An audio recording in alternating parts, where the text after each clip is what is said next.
Hi, I'm Dr. Jason J. Campbell, and I want to thank you for taking the time to watch my videos.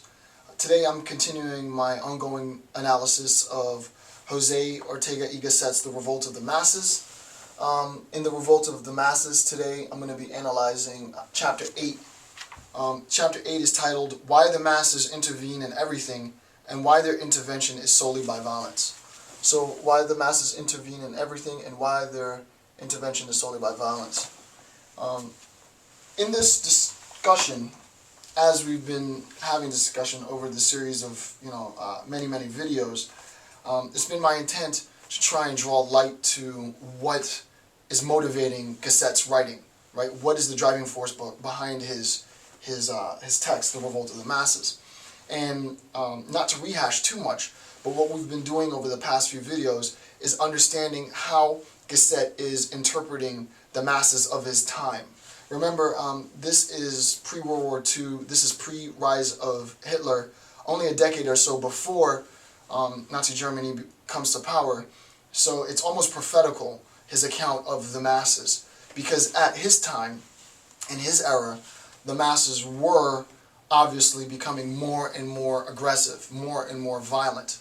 And what he does in this chapter, in chapter 8 of the analysis, is to talk about how the masses unfortunately arrived at this point of violence. Why is it that the masses have grown so violent? And also, how is it that we can make an understanding of sort of the origin of mass violence, to be frank. So the chapter is a bit complicated. The read is not as smooth as the other chapters. His other chapters tend to have sort of a more prose-based discussion. This discussion is a little bit more technical, but hopefully after the video, I'll help in making sense of chapter 8. Okay, so I have my notes and I have my drawing board, and I will begin.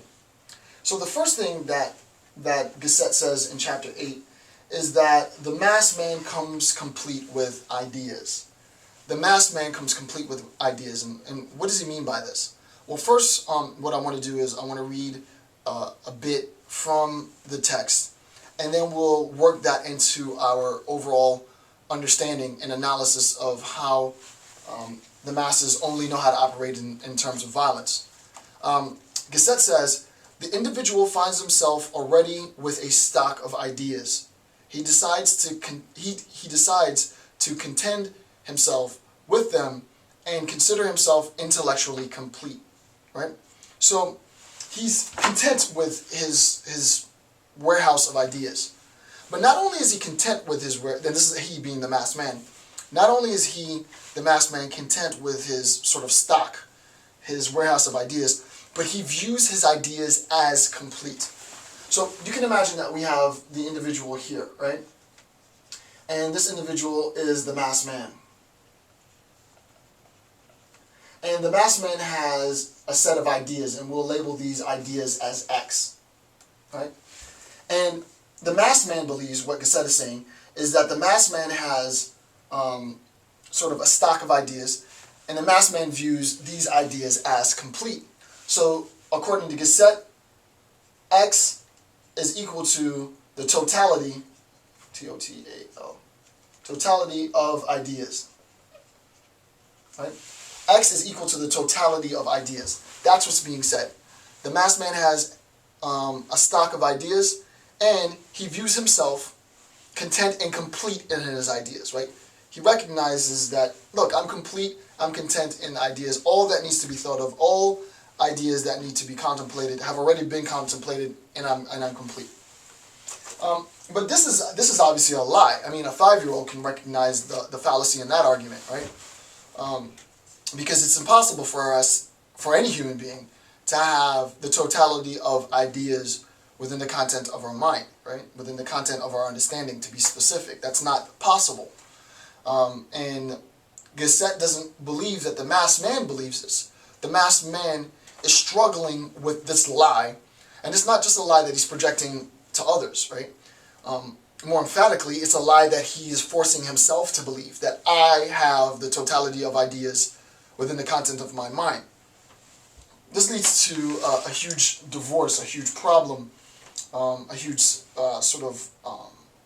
separation in the reality of circumstances, right? And the reality of circumstances is understanding that my ideas are necessarily limited, and this belief, this desire to project myself as being sort of the warehouse, the totality of all ideas. Right? And obviously this is sort of a preliminary description of what unfortunately came to be Nazi Germany's exclusionary ideology, right? Specifically, right? The idea that the Nazi state was the state, the fascist state is the greatest state, National Socialism is the only form of government, and so on. But this is where this is going, and obviously this is prior to Nazism. So I think it's important that we recognize the contribution that Gasset has done up until this point. Now, since he is complete in his ideas, since the masked man is complete in his ideas, the masked man views himself as the perfection of man. Okay, so that's a bit more complicated of a claim to understand. The masked man believes that he has ideas, a warehouse, a stockpile of ideas. And he believes that these ideas, and we'll label all of the totality of these ideas X, he believes that X is the totality of ideas. All things that can be thought are thought within what we've signified as X. Now, since the masked man is and views these ideas as complete, he, the masked man, views himself as the perfection of man. There are men who can think of few ideas. There are men who can think of the totality of all possible ideas.